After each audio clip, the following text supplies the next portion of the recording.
Hey, what it do, man? It's your bear Smokey, and I'm representing Georgia, and I'm keeping it real relevant and resonating with TracyVA. The brand is KUSH Count, and it's an acronym. The KUSH stands for Knowledge, Unity, Success, and Honor. It started off as men, but I've been like this summer 2022. I've been focusing on everybody needs clothes. Every day they buying clothes. I feel like you don't make a lot of money. You selling stuff that people need every day. Food, clothes, hygiene type stuff. You want to get into that type stuff. A whole bunch of merch. I was gonna say uh like items. Like I'm going into the rolling trays and grinders and stuff like that. But mainly right now, man. A friend he had gave it to me. I smoked a lot, and he didn't give it to me that day. I needed a tattoo idea, so he was like, man, you should get a Smokey Bear tattoo with a blunt. The Smokey Bear logo with a blunt out his mouth. It's hard. I got that on my chest. Man. My first scary high experience, I think I was in high school. I'm 28 now, so that was probably like almost 10 years ago. But probably 12 years ago, we was smoking with a bunch of friends. Back then you wasn't smoking by yourself. You smoking with your friends. Y'all probably meet up, match up, whole bunch of blunts in rotation. Y'all just passing them around, and I just got high as fuck. And I had like laid down on the ground, and I was praying to God. I was like, God, please, if you unhide me right now, I'm not gonna smoke. I lied, but I broke the promise. But that was scary for me. Like, your heart start beating fast, all type of crazy stuff. And you young then, and you building up your tolerance. So you don't know how much you're smoking. When you just smoking, you lose count of the blunts in rotation. You're gonna get super high. I started smoking in high school. That's crazy. I feel like that was late. I started smoking my freshman year high school. We had I had a group of friends.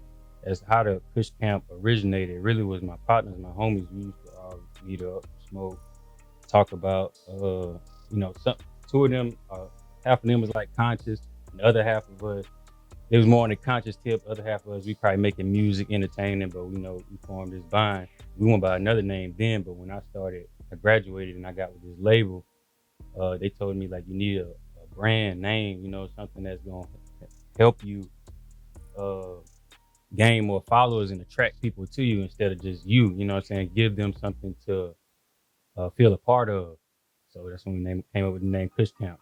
But back to what I was saying, my brothers, we smoked on top of high school once, and we just like became legendary for being like, oh yeah, we smoked on top of our high school. Yeah, like it was late night. We climbed on top of it and smoked. No, it was nighttime. It was nighttime. We still could have got in trouble though. Yeah, like trespassing. Yeah, we got pictures. That's when I don't have a Facebook now, but when I had Facebook, we had posted on there. Man, my little brother, he was wilding, and I call him my little big brother. He's in the army right now. Well, he's in the army then. He's not in the army now, and he bigger than me. I call him my little big brother, and he had a situation where him and his pops had got into it. Man, they started fighting, and he put a gun on him. I'm like, this man is wilding. But people go through their things. Like brothers go through their things, moms go through their things. He ain't hurt him or nothing like that. But I just felt like when I heard the beat, I was just like, and I sent it to him the day before I dropped it, and he was just laughing. He sent the laughing emoji. He's like, but this bit hard. So yeah, I got the inspiration from my little brother. Um, I had a situation. I had shot. You know, being out here in the streets. But that can happen to anybody. So I use that as motivation. Motivate the people out here that it's hate, envy, and jealousy in any profession. But that's the name of the project, Hate, Envy, and Jealousy. And I used the picture from when I got shot in the hospital. And I just turned that into grind more, really, and be on my toes more, keep my eyes open, stuff like that, and just be aware at all times. Man, I cut a lot of people off. Switch locations. Um, it was basically what I just said. You gotta stay aware. Stay aware. Anything you're doing, you know what I'm saying? Because anybody could be free picked at any location. nowadays women are getting free pick. People feel like they're vulnerable. They want to try females, but anybody could get free pick for real. It could be the other person's worst day. You know what I'm saying? They having a bad day and they just feel like, oh, you know what I'm saying? I want to try this person. I want to try that person. So you just gotta be aware. That's why I'm always aware. You gotta be aware of your surroundings. uh, nah. It wasn't too much of it. I mean, when you go through something like that, that type of pain, they gonna prescribe you some pain meds. So that really, and I like pain meds. So that really was the healing process. Like the next day, I went to the same spot that I got shot in. The next day, they let me out of the hospital that night because the bullet had went straight through my arm. So I really didn't have to get nothing like extra helping or nothing like that. No surgery or nothing like that. They just gave me a sling for my arm. I was calm. I was high. Like I called my mom. It's crazy. When it happened, I had this neighbor at the time. I tried to go over to their house because his wife is a nurse. She was so scared. But I'm still calm, like not knowing that I'm really wasting time. Like, man, this is some bullshit. I tried to go over there, like, tell your wife help me, man. I just got shot. Nah, get that out of my house. Get him out of my house. I had to call my mom. I was like, Mom, I just got shot. What? You just got shot? I was like, yeah, man. Can you take me to the hospital? Casualty. I had to calm her down. Her seeing me calmed her more down. Yeah. Healing process, like I said, the next day I went to the same spot. Like a week later, that's when the trap house had opened up. I went to see the Pink Trap House, 2 Chainz trap house. I went up there, took some pictures, promoted and stuff like that. Right back to work, and I really I had a jersey on one day. Really wanted just out. Motherfuckers was like, man, you need to go inside, go chill before getting infected. Stuff like that. I feel like I got inspired by my aunt. She was doing music. They had a rap group. Aunt, uncle. I like my cousin. Aunt and my cousins. They're like my second cousin. Yeah, it's in the family. They had a group called South Park. They was doing shows with like Juvenile and artists in the family. Inspired me. I wanted to rap. I didn't think necessarily I wanted to be a rapper. I knew I could perform. I did a lip sync contest in elementary. I knew I wasn't shy. I knew I could get on stage. When I moved back to Georgia, and then just getting back into my roots, and then it's like a feeling when you're in Atlanta, or even just I don't know if it's in Georgia. Definitely when you're in Atlanta.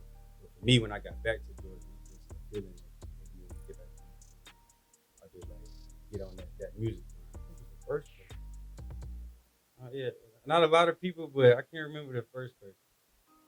I know recent. I can say the most recent. I can say the most recent. I went to Houston like a month ago, and I got this tattoo at Black Ink, and I was trying to look for a studio out there, and the tattoo artist that put me on to this engineer. I called him that day, set up a studio session for the next day. And I actually was flying back into Atlanta that day, so I got up that morning with him and did a 3-hour session into the flight. After the session, my cousin that I said that inspired me, he had came to pick me up. He lived in Houston now. He had told him, he was like, man, the engineer had told my cousin, whatever you got in your bank account, put it on him. That boy was making it. I was in 162 Park. Did a lot of shows, of course. I did some big name features. I got a feature with Jose Guapo, Sorry the Kid.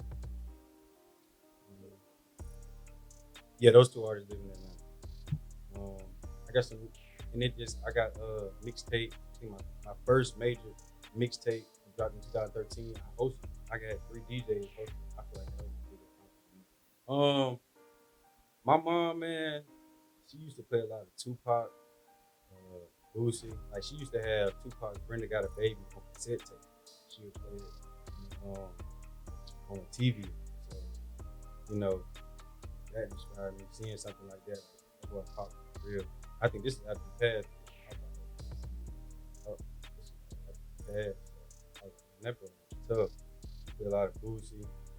A lot of down south artists. A lot of down south artists. Wayne, of course. Pac was probably that's like my number one. Currently in my playlist, but I just downloaded a new Future. I feel like Future is one of my favorite rappers. Wayne, I'm listening to all dedications. Sorry for the wait. I still replay those. Gunna, of course. No Cap. Just check out No Cap. Rollo, Baby. I'm real versatile when it comes to music. I'm working on a EP now, EP/mixtape album. I want to drop like multiple during the summer. And just hit on with an album in